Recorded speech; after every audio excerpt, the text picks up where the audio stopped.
Year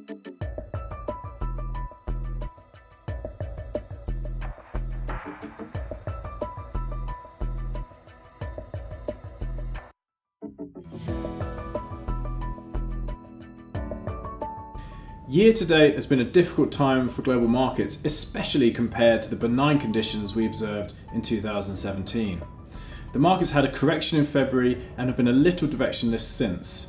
Against that background, the UK solutions have returned between minus 0.7% and over 1% year to date.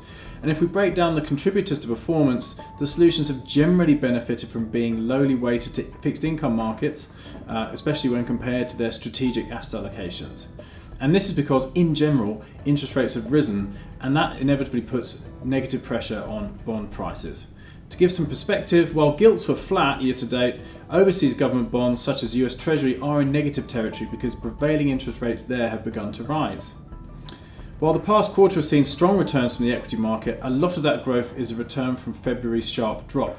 And to give you a feel for that, the UK market's up over 9% in the last quarter, but only up 1.4% year to date. As a result, the strategies are behind their performance target year to date, and while inflation has not been particularly high, it remains positive, and as we know from past experience, when markets are weaker, our portfolio performance will temporarily lag a relentlessly positive return series such as inflation. Over the longer term, our performance is in line with expectations.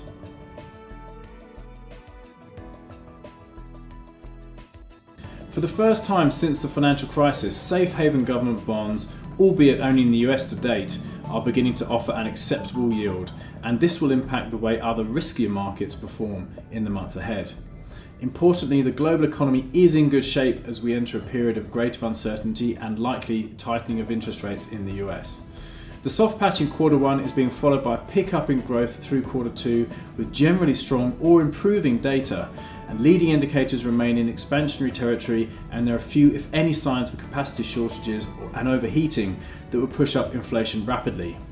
A combination of steady growth, modestly rising inflation and gradual monetary tightening is likely to keep bond markets under pressure, with yields rising further, but not to levels which undermine equity markets. The underlying strength of the global economy remains largely intact, and the pace of monetary stimulus withdrawal will be cautious. It's too early to be calling an end of this cycle ultimately.